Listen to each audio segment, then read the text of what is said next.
Like, we can't be like, hey, how's it going? Blah, blah, blah. We did. We've been chatting a little bit. I signed on at 103.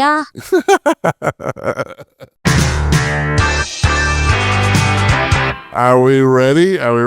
Should we start? Yes. All I right, think we are. We're ready. All right, let's do it. Welcome I back. mean, I'm never. And take two. Welcome back. It's time to go inside the birdhouse with Lewis and Sean. My name's Sean. I am Lewis. And today, in our ongoing retrospective of the music of They Might Be Giants, we've gotten up to track 4.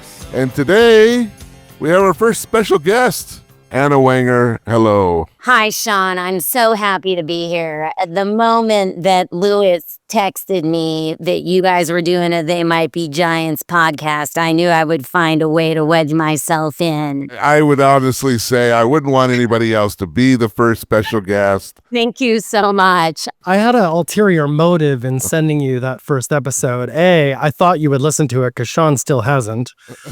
I only listened to the first 10 minutes. Sorry, Lewis. It gets good. It gets deep. We start talking about how the songs relate to our personal lives. And as I said, I wouldn't want anybody else because I think the first time Anna and I bonded was over They Might Be Giants. I think that was the first time Anna thought I was cool. Probably. I mean, if my intro to you was Weird Al, then yes. Yeah, well, Sean, you and I bonded just hardcore, I feel like, over a bunch of stuff. It might have been Cake. It was definitely They Might Be Giants. I remember being at a party at J-Ball's house. He put on Lincoln, and I was singing, and you and I started singing Anna Ang together, and you were like, oh my God, you like that? It was like, we're few and far between the fans, you know, we have to find, especially on the West Coast, there are very few of us out here. God, that's so interesting that you say that. No, it's true. I mean, it's just an instant bond. And like the people who like They Might Be Giants, like They Might Be Giants. Right, you know right, what I mean? I always said back in college when we talk about music, which was so huge in the 90s, wasn't it? I mean, we hadn't have anything else to do. My kids are watching Love Island because it's the thing they watch together. And it's such a rarity these days. I said, that's all we did. That's all we did when I was a kid. We watched television together because there was nothing else to do. Back then, during that time when music was so big, we would all talk about music all the time. Like, who are your 5 favorite bands? And then everybody would get freaking insecure because you don't want to be judged by your what do I say and this and that. And people would panic so much that I was like, dude, I don't care what your bands are. I just want to talk about a band that you like. So like you can name 5 you really like. It doesn't have to be your top 5 or whatever. People get really nervous. And I would say, okay, go by this. The 5 bands that you have the most of their albums, like you own, because you used to have to own this, you know? And for me, They Might Be Giants was on that list because I had like 6 or 7 CDs. I do feel like back then, too, when we would talk about music and everything, there were more people who had opinions on what the right bands to like were and what the wrong bands to like were, where I don't feel that nowadays. I feel like people can listen to anything they want to and no one's going to judge just because there's so much of it. The likelihood of you listening to the same thing that someone else is listening to is so low, where back then we all kind of had a collective group of things we were all responding to. I would say, first of all, they are being judged, Lewis. They're being judged by everybody our age and older. Silently. So judgment hasn't gone past that. No, I will still judge them at will. I won't say it out loud, but no. Also back then, though, I don't think that at least within our group of friends that anything would be off limits. Like I came from Long Beach, California, which was the coolest music place to come from during that time. I grew up like when the Red Hot Chili Peppers album, Blood Sugar Sex Magic, came out when I was in 9th or 10th grade or whenever that was, people were like, the Chili Peppers sold out and they suck now. And I had to be like, hey, I like this album and like stand up for my rights. And I would actually put They Might Be Giants on the list of bands that people didn't think were cool nerds think is cool, but like, we can talk about why they didn't get much mainstream play. In the first episode, Sean and I talked about our first exposure to They Might Be Giants. And of course, for him, he talked about a high school experience. And me, I talked about him because my exposure mainly was through Sean. Well, it was my brother, Andy Wenger. If you He have introduced you to almost every band. everything, because he was working at Smash Records, but he either gave me Flood or he had Flood and like lent it to me, and was like, you got to listen to this. I guess that was 9th grade. When did it come out? 1990? 1990, yeah. So that was 9th grade, man. And I got it right off the bat. I had it probably before they started playing Birdhouse on heavy rotation on K-Rock, which they did. They played Birdhouse in Soul. First time I saw it was on watching Tiny Toons cartoon. They did a video for Particle Man and a video for Istanbul and Constantinople. And then I fell in love with that. And then I found a friend whose dad had a copy of Flood and he recorded it for me. And then I listened to it and I was just like, wait, there are people that sing songs like this in the world? Flood had been out for a while. And Apollo 18 came out shortly after that, after I had heard Flood. And so they were on, you remember 120 Minutes? Yeah. On MTV, they hosted, and they showed the premiere video of the Statue Got Me High, which was the first single off of Apollo 18. And then I got a copy of this album, I got a copy of Lincoln, and then I've bought every album since. I'm a little behind. I've got a couple I haven't bought yet. I had to rebuy everything on iTunes because that's how I get my music. I still buy them on iTunes. And remember, we're trying to be clean on this one because They Might Be Oh, Giants. sorry. Did I curse? I apologize. I just had to swallow an F-bomb earlier. This is like, if I'm choking back my F-bombs. You have to too. Well, you guys better tell me to repeat myself because I'm my wife told me the other day, the reason why Gen X is so pissed off is because we had to buy everything on vinyl and then rebuy it all on tape and then rebuy it all on CD and then rebuy it all on streaming. These kids will never understand. They will understand Gen X rage until they've spent $9.99 on a cassette tape that will be obsolete in 2 years. Yeah. I still have mine. I saved all my and I lost 1,000 songs on iTunes. Like, I signed up with some email address that I lost back before you could like figure it out with backups and all that crap. I lost 1,000 songs on iTunes and I was like, never again. And I was just kind of like, oh, Pandora, then Spotify. If I had enough space, I'd have some record room or something to start This will buying. shock neither one of you, but I still listen to my albums in order. I just do it. They're all on my phone now. And I think on the first episode, we sort of mentioned, you said, I still listen to my albums in order, but I want our listening audience to understand exactly what that means, right? Okay. It's not that you just listen to your albums in order. You create a rule set for listening to your albums, and it got really complicated so that I'm going to listen to all my albums in reverse alphabetical order by the second word. If you listen to previous episodes, Sean and I live with each other. I would come back from work or something and there would be this long lined paper with all of these albums and songs on it. He created an order in which to listen to his albums that time. I do it on a spreadsheet now. Because I feel like at a party, you'd put on a different Oh, song. no, it was only in my car. It was only in my car. Only in your car. Drives That's my right. kids crazy because I don't let them choose what to listen to. I do believe I was in your car at some point. I'm sure I lobbied you hard and you were a brick wall. You would not play that shit out of order. You were a brick wall. You would not play that stuff out of order. Thank you for repeating that for editorial purposes.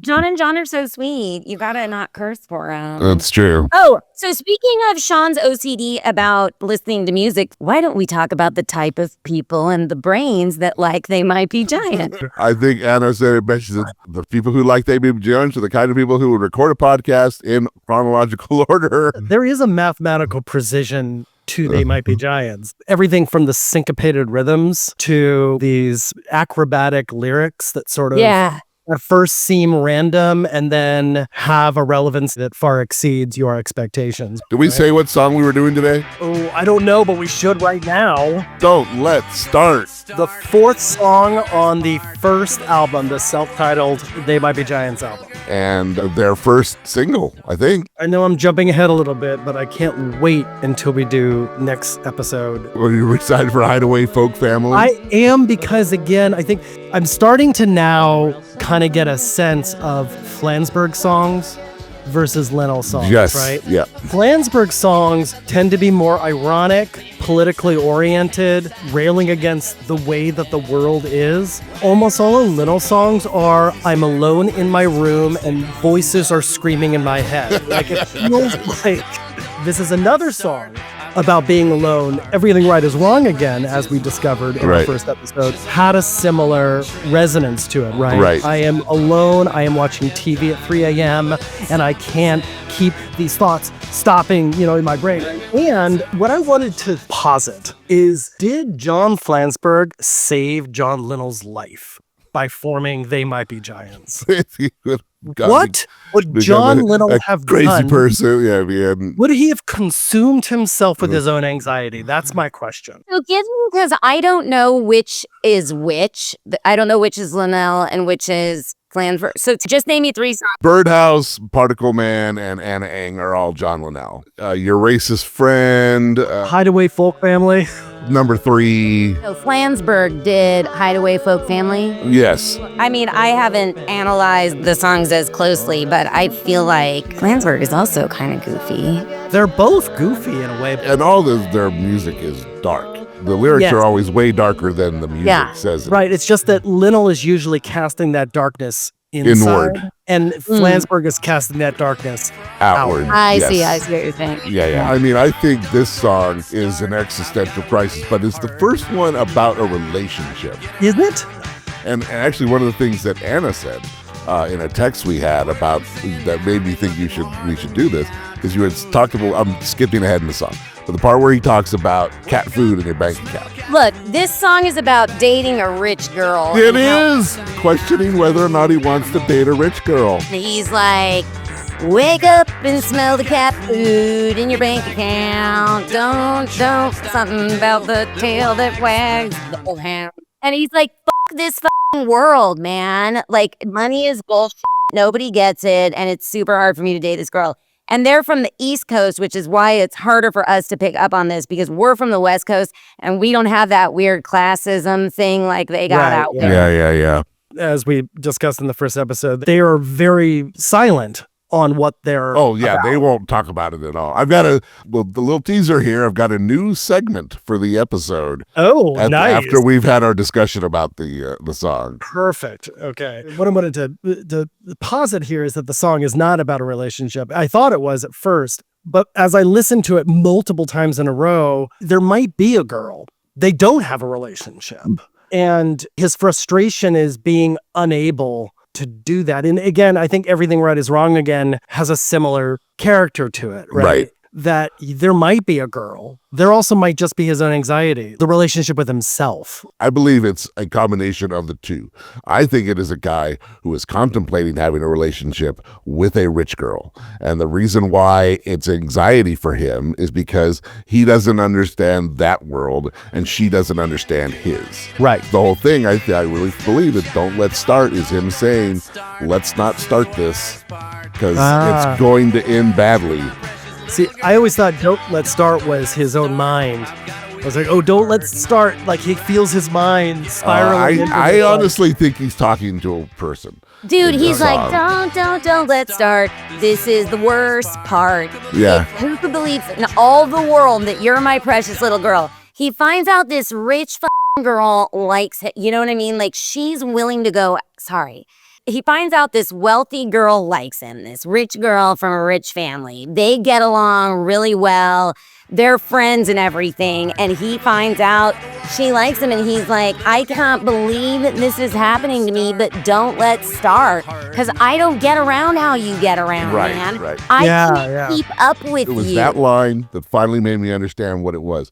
I had always thought when he said, I don't get around the way you get around was him saying, I don't understand the way you get around. I now think he is saying, I don't do the same things that you do. I can't. I don't have the resources. I never really deeply started thinking about this until today either. And it was that line, I don't get around how you get around, that made me realize that it was about a wealthy girl, because when I was younger, I thought it was about a popular girl.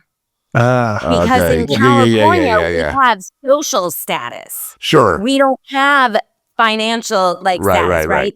So when he says, I don't get around how you get around, and of course, I'm looking at it through my lens. Yeah. I'm just a nerdy boy, and you're the prom queen. Little girl, and I'm like, shut up, we're all the same. But then, so today when he says, I don't get around how you get around, I thought that's kind of like almost could be a slut-shamey thing, but that doesn't sound like. I don't think so. So then I said, if it's not about her getting around, then what is it about? And he's also talking about the money and the society and the tail wagging the hound. And it's like. And a car, right? I mean, again, I don't get around how you get around. Right. I drive a car. I take the train. You drive a car. Exactly. And I think it's also like low-key, maybe an old-timey expression, like he gets around. Well, I think that's where the kind of slut-shaming adject of it, how she gets around. But I also think it is also, Linnell loves old-timey phrases. Like, I know. He writes them all the time in his songs. I know. And he sings about the freaking World's Fair. We'll get to that, but man, going to the World's Fair in New York in 1964 was very important to John Linnell. He was 5 years old, and it changed his life. So let's go for the top. Don't let's start. We've already talked a little bit about what that might be. Let's not to start with this relationship, or I gotta stop my head from spinning. Right. This is the worst part. Could believe for all the world that you're my precious little girl. Could believe it for all the world. What does that mean? You wouldn't believe it even if they gave you the whole world. You could bet anything, you'd never believe that this is my precious little girl. The next line here, but don't let's start. I've got a weak heart. I've got a weak heart. He can't handle it. Yeah, that is definitely an existential thing of like, I don't have the heart for this. I can't be in a relationship with this kind of person. Or I have a weak heart in that I don't know if I have love to give. I think it's about the amount of strength that you would need to be from a lower class and have the wherewithal to be able to hang with an upper class and not feel like you don't belong there. Like, I can't do it. Like, there's another. Sorry. Listen, don't edit yourself. I will edit you. Okay. It's like I can't do it. It's like I'll give out. I won't be able to take it. And then it's the last line, and I don't get around how you get around. Right. Yeah. Now let's look at that whole first verse. Don't let's start. This is the worst part. Could believe for all the world that you're my precious little girl, but don't let's start. I've got a weak heart, and I don't get around how you get around. That but is interesting. That you're my precious little girl, but he's like, I'm sorry, we were talking about not starting. right. Yeah. So he starts with the chorus, which again, we've noticed this a lot in They Might Be Giant songs. Now this one has an intro. It doesn't start right in on the lyrics. 2 of the 3 songs so far have started right on, just bam, lyrics, boom.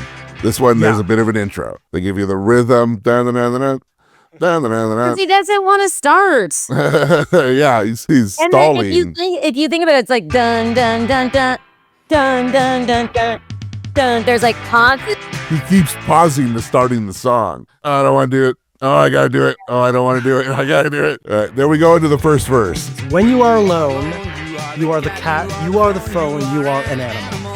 This is why I was thinking it's more like somebody alone in their room, right? I honestly think he's talking about her. He calls her a cat. Cats are aloof, they're loving, but they do it on their terms. And he doesn't understand the way that she lives. It's like trying to understand how the phone and the cat and an animal live. One of the reasons why I guess I feel like I was misunderstanding the song a little bit, Linnell himself seems like he doesn't have a lot of anger directed towards other people. But then I listened to When Are You Gonna Die? So full of anger. The recent song from Join Us? He could be mean, I guess. Right. And that's hearing that, like, I figure everything right is wrong again. He could be mean to himself and somehow that's all right, but it's like suddenly becomes really startling when he's mean to somebody else. Right. So there we go. You are the cat, you are the phone, you are an animal. What? Hold on, I got a thought on when you are alone. Am I allowed to sing or not? Yeah. Okay. When you are the cat, you are the phone, you are an animal. The words I'm saying now mean nothing more than meow to an animal or something. Like those are Right. like the next words. To me, it's still about class. And he's like, dude, when we're all by ourselves, we're whatever. We're the cat with the Oh, gotcha. animal. Yeah, The words yeah. I'm saying mean nothing to the animal. Like, we are alone in each our own thing, right? Because he goes into the wake up to smell the cat food in your bank account, I believe, right Yes. after that. Yep. That's the next And line. then he talks about the tail wagging the hand. Right. Yeah. Which is where society is running government rather than government running society. And he's basically trying to explain to her that class is meaningless, but he's still over the fact that she's rich and it's driving him insane. Yeah. That even though he knows it's all BS, He still can't get over it. he still can't Right. deal with it. He's got a weak heart. He's less free. He is as bound to the expectations of society, more Yes. bound Yes, to the yes. expectations of society than she is. When you're alone, you're the cat, you're the phone, you're the animal, blah, blah, blah. Well, then the other way to look at it too is you are the cat, you are the phone, you are an animal. So you are an animal, right? The words I'm singing now mean nothing more than meow to an animal. You can't hear what I'm saying. Right. You'll never understand my point of view. You're not even allowing yourself to hear it. Right. Then he says, wake up, smell the cat food. He's already called her a cat, Yes. animal. He says, wake up, smell the cat food in your bank account. She just eats up money. This is so much ruder than I thought. Well, exactly. I originally thought that line meant wake up, smell the cat food in your bank account. Cat food is worthless, and I have zero in my bank account, right? So I wake up and I smell the cat food in my bank account. But I think because he's already established her as an animal, she can go eat this cat food, and there's a never-ending supply of it, right? Because she's rich. But don't try to stop the tail that wags the hound. Obviously, this is a reference to the phrase. Tail wags the dog. That's harder for me to unpack. I think what Addison was right is that all of these things are built on society's perceptions of who's in charge. And she's not going to stop the tail from wagging the hound because she's on top. And a cat would do something like that, right? Like bat at a dog's tail. They bat. Right. And then we go into the world destruction over and over. And do I need a Apostrophe T, need this torture. And that's the other part right there, right? Do I need this torture? Why am I putting up with the situation when it's just I can't deal with it? It's torture for me because he knows he should be able to, and he just can't. Yeah. So it's just a constant torture on his brain. So what is world destruction? What is he referring to? Is he referring to world could fall apart? dating her is destruction that's being played out by music and he Yeah. doesn't need the torture. Like it's a horrible, tragic scene. The end, do I need apostrophe, I think is actually more of him almost jumping out of the song for a moment and thinking to himself, do I need to put apostrophe here? Right. And do I need apostrophe? Do you need this torture? They're artists and they have many ways of expressing themselves. So we're going to be hard pressed to find Well, hard, fast rules. What you will find, and if he has been asked about this phrase, John Linnell, and he basically says, well, I write the music first, and then I have to fill words into the space. So Yeah. sometimes I just write whatever fills the space. It's later on when he does the deputy dog, ding ding dong, like that's just pure. Lots. No, Yeah. do I need apostrophe? Again, it sounds like a joke he's making non-diegetic. Right. Then need this torture. He uses the word need in both those sentences, one seemingly flippantly and one Right. the core of the song. Right? Right. And do I need apostrophe T need? This torture.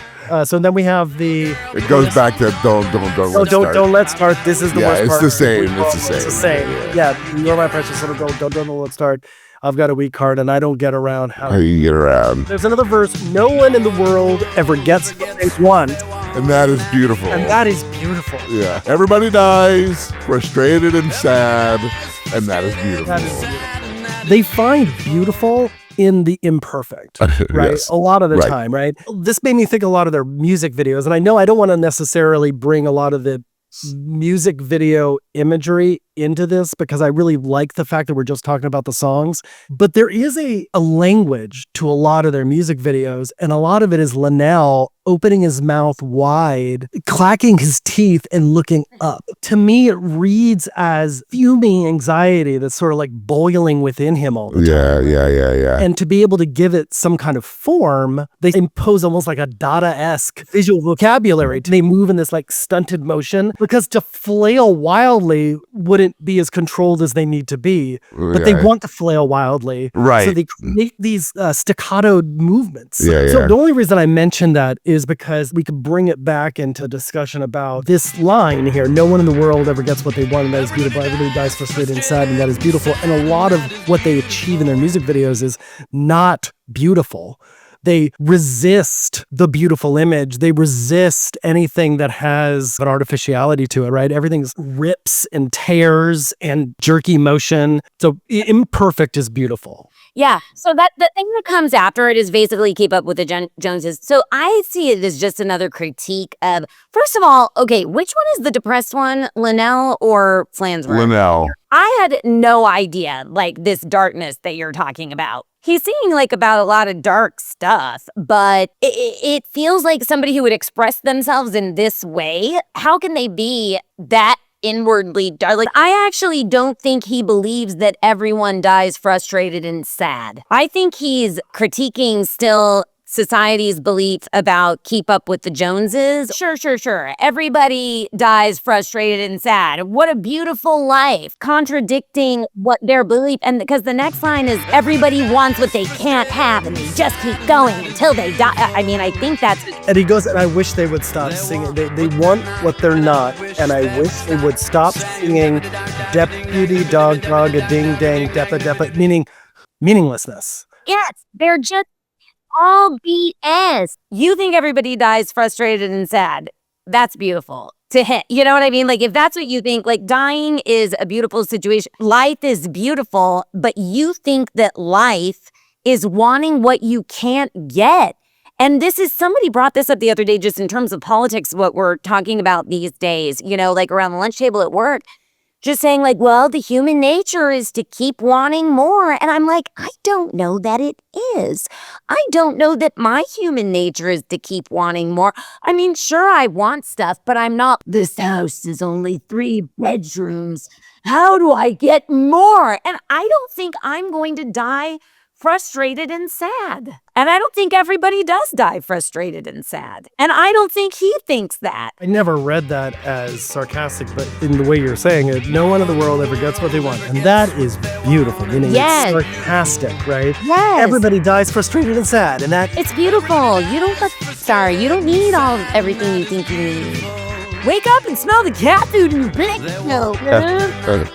they want what they're not and wish they could stop. I wish they would stop singing deputy dog dog a bing ding depa. I did read that he wrote Deputy Dog in there because he really liked that TV show. Right. And it was the first place he'd ever heard a bass harmonica, and they all lived in the desert were the reasons why he liked that show. But it's just gibberish. It's just him saying, you're going to come back at me with a whole lot of nonsense. They want what they're not, and they won't stop saying, yeah. But I wish they would stop saying, because it's just, I think it's his belief that that's their argument is just a lot of dibbity-dee-dee-dee-dee-dee. And then it goes back to D-World Destruction. He says that again, and then it's the chorus again, right? And then he goes, I don't want to live in this world anymore. Is that echoing her? Oh, I thought it was him. That part is distinctly different. It could be her response. It totally could. Doesn't it have kind of a far away? Kind of far away and he kind of ups his pitch. I don't want to live in this world anymore. I You know, he don't goes- want to live it could be her, and then he basically bounces back with, don't let's start. Don't Yeah. We can't do this. Dude, maybe he doesn't want to get into it with her about class. Or maybe she is screaming from within, because he is saying earlier in the song, wake up and smell the cat food. in your Right, brain. right. Like, it seems like he's trying to get to her, make her understand. But to me, it's just like, look, I can't explain this to you. Even if you're saying, I don't want to live in this world anymore, you'll never be able to not. You're always going to live in that world because it's the only one you know. So the echo to me was where he's internal screaming in his head. That, you Yeah. know, rather than from her point of view, but it could be her, but I just think of him as being in his head, like, I don't want Right, He's trying to explain the whole time. And he's just like, no, I can't. And then it goes back to the Yeah, don't let's start. This is the worst part. And then this one ends without a outro. So he knows he can end it. He just didn't want to start it at the beginning. right, exactly. Yeah, he ends it like, baby. Very fast. Like, dude, I love that song so much. It's such a good song. Such a good song. But I was going to say just about the deputy dong dong a ding dong digga digga. And there are other songs that I think are better examples of this. And this is, I've probably said this to both of you at some point in our lives. They Might Be Giants would be freaking huge if halfway through their songs, they didn't break out into bing bong, bing, bing, you know, and weird stuff. And I love it. Yeah. You love it. Right. They don't do that in Birdhouse in Your Soul. The guitar, it's basically about guitar riffs. And so in the middle of it, they do this atonal breakdown that is completely detached from a guitar Yeah. of all these wind instruments driven by a bass clarinet. You know, it's just like, it's a weird... Oh, and then they come right back into that guitar. While also singing new lyrics to The Lion Sleeps Tonight. They Might Be Giants switches everything, you know, like a million times throughout the song. It sounds like you're listening to a different song by the end a lot. It's like that disorder, that System of the Down, you know, I don't think you trust in my self-righteous side. You know that song? Yeah. And they're like, wake up, watch about the kiss of the table. It's like, Right. and Third Eye Blind does it. Bare Naked Ladies does it. Well, I think that's more about the lyrics and the quickness of the Yeah. Right. lyrics. They You don't know, do it but- as musically as well. You know, Faith No More does a lot of kind of... Dude, yes. Yeah, Dude, Faith No More, yes. They have this way of separating theme, lyrics, and music and making them discordant with each other. But by Yes. the end of the song, they've brought them back together. Come And together, I think it's yeah. that chaos being brought together that just tickles the back of our minds. For me, especially, like, I need order. And boy, they can just really bring chaos into order. But it's also for the ADHD part, it's just the switching. I was in a bad mood the other morning and that System of a Down song came on, like, you know, and I'm like, I don't think you trust. And I'm like, this is like when my ADHD mind is having a little meltdown because I can't find my keys. It gets that dramatic where I'm just like, you know, and you go through all these different flowy things in your brain. And yes, and then it comes back again to the organization at the end, that Third Eye Blind song about meth. You can cut all of this out, by the way, please. Well, But no. We'll see how much of it stays, but please cut it all out. But that Third Eye Blind song, which I know, do you like Third Eye Blind, Sean? I'm not a huge fan. I wasn't Not a a huge fan. fan. Well, they're lame. They're definitely on the lame. See, you might have to cut this all out, but they're definitely on the lame like spectrum. Hot But- takes. Hot So- takes. But, and they were back then, like when I bought that Third Eye Blind album, I had to sandwich it in between a Pixies import and like a Jane's Addiction, like B-sides only live album or something, you know, where I was like, well, that Third Eye Blind get in there. Because I was like ashamed in the 90s when I bought it. But like that song, you know, about doing meth, I'm packed and I'm holding semi-charm kind of flat. That song Yeah. switches up a lot, and it's like that's how I feel. Like my brain feels Right. like that all the time, and then that's why I don't need amphetamines. But I think it hits the ADHD brain is my point. Sorry, go ahead. if we are talking about a guy who is trying to explain to a woman who doesn't understand the disparity, he has a very clear idea about what he's trying to communicate. And, you know, I'm trying to think of myself at that age. I didn't necessarily even grow up until about 4 weeks ago. So like the fact that he has such kind of a depth of understanding about himself and how to manifest that in a song that, as we've seen, is very considered. These are not just random things he's thrown out there, just like in Everything Is Right Is Wrong Again. Maybe he claims, oh yeah, sometimes I just fill in words, but not really. I mean, he's still very much balancing them with what the song is about. I honestly think that is I don't want to talk about what my songs mean answer. There's a point to his lyrics. Did he ever give just a general interpretation of this song? It's funny. We talked about having a new segment. I found that They Might Be Giants Wiki. They go into information about the individual songs, and they have fan interpretations. Most of them for this song think it's a relationship. I have yet to see one that talks about the woman being rich, that class is a part of it. I am so right. I could win this in court of law. I think I could defend it. A lot of people think that it is about a father and a daughter. Because of the precious little girl line. They focus too much on that. But it's all about the pain of being a father to a daughter. There's a few people that think it's about a cat. Of course. Makes sense. But I thought I'd do something called the most amusing interpretation. Yes. That I found. And it was a tie. So the first one reads, this song, when sung from the perspective of non-repentant sinners of the earth, i.e. a not so insignificant contingent of us, to God in a not so distant time from now, mind you, makes a whole lot more sense to me than anything I've seen here.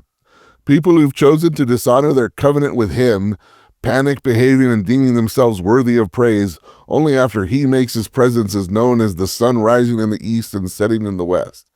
The last-minute over-the-top Hail Mary effort served to only embarrass oneself, attempting to atone for or possibly flat-out ignore/cover up a lifetime of brain choices and become the perfect student only after the time of belief has transitioned to the time of knowing ain't fooling anyone. God is all-knowing and all-seeing. He wasn't on vacation this whole time, guys. They don't live with God. They don't live with God. They don't live with God. He's here. Let's start. Sung by men of weak heart and ones that may never be granted their wings to soar with the angels. The song makes as much sense to us as a cat if you don't see it from its intended perspective. Go ahead, you smell some cat food. Did it smell like money to you? I sure hope so. If not, repent until it does, for your sake. Wow. People that are dedicated to the Lord, they do know how to speak about it. Yes, yes. They know they're going to run into all these skeptics, and so they try to. Oh, they have all of their talking points down well. I'm not going to disparage. No, hey, you find what you find in art, man. And here is the other one I have.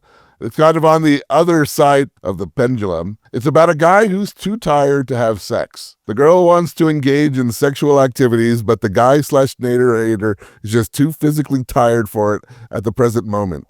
She takes matters into her own hands, self-pleasure, to his dismay, as he wishes he was not too tired to participate, or that she would wait until he's feeling up to the task. So there you go. Either God is coming down with hellfire, or a guy is too tired to get laid. It's pretty clear what's going on psychologically with both those people. Right, yes. With all of them. Yeah, us included. Maybe the song is about God watching as somebody struggles with their desire to have sex with a cat. Right, yes. Yeah, well, the cat's got to be in there somewhere. I'm just like, it's not a guy who has a hard time dating a rich girl. Clearly. Well, I agree. When you said that thing about cat food in your bank account, meaning that, money doesn't mean anything, I was like, oh, he's talking about dating a rich girl. He can't deal with the fact that she doesn't understand his world at all. I didn't think that she can't understand his world. Not that it's whiny to feel that you're misunderstood. It's okay to do a song about feeling misunderstood or, not being, she won't be able to understand it. I feel like they'd explain themselves a lot before they decided that somebody didn't understand them. And since he's saying, I'm not starting it, then I'm like, she can't even understand me. I just feel like he wouldn't do that as a man. Because he's like, I feel like he's a really good person. It's more that you cannot get away from the rules of society no matter what you do. And he's trying to explain to her but it's so stupid too. Like everything that society believes that they've set up is stupid, but he can't even explain it to her. So let's not even start. Right. It's insurmountable. This is an insurmountable problem. Right. You know, and he keeps trying to explain himself a little bit. And then he's like, you know what? Forget it. Well, it's insurmountable because he doesn't have the heart for it. That one sentence of like having a weak heart. I would love to be the first female football player, but I got a weak heart. Or I would love to be, I think of it just in terms of that kind of thing. I know this is wrong and I should be able to achieve this, but I can't because of the way that society is set up. You know, I just don't have the strength to be able to do it. In that first episode, when we started defining They Might Be Giants as a punk band, right? It doesn't have the stylistic veneer of a punk band, but their music sort of rages. They're definitely punk. I mean, they do not believe in the mores of society, And they don't believe in the rules of music. but either. they're good at math. So it all comes back together, even if they don't know it. There's a certain type of person that you can say money isn't real in the middle of a conversation, and they go, yeah, that's right. And then you keep continuing the conversation. Other types of people, you say money isn't real, and they go, what do you mean? Money is important. You need money to blah, blah, blah, blah, blah. And I'm like, I didn't say it wasn't important. I didn't say you don't need money to do things. I didn't say that society isn't built completely upon money. What I said is money isn't real. But I feel like the Johns are the type of person you would be like, yeah, well, money isn't even real. And they're like, yep. And then you keep talking because we all know, we understand that type of thing. And I think that goes along with the type of mind that likes this type of music, that makes this type of music, that likes seeing this type of words. Thank you, Anna, for joining us today. Thank you so much. We will have you back for sure anytime you want. Just tell us what songs you want to come back for, and you're welcome to it. Next episode is going to be now what's slowly becoming one of my favorite songs to talk about. That is a very Lewis thing to say. Hideaway Folk Family. Hideaway Folk Family. There's a lot going on in that song. It's the 5th song on the album, right? And when you listen to it, as we've noted before, the first 4 songs are just an amazing ride, right? It's Everything Right Is Wrong Again, Put Your Hand Inside the Puppet Head, number 3, which you could chuckle at, Don't Let's Start, And and then Hideaway Folk Family. And then they're doing, what the hell is this? Yeah, and that is the Flansburgh song, and that's also why I want to talk about it. I found a video online of them. I sent it to you, right? Yeah. Like them obviously doing a concert in like 87 or something. They're in a club. Yeah. And doing that song, and you hear the people in the audience laughing. Yeah. They get it. They so that's so anyway, great. Yeah. I'll save all my well, next week brilliant that'll be insight. it. So please come back next week. Until then, my name's Sean. My name's Lewis. My name is Anna. Peace out, y'all.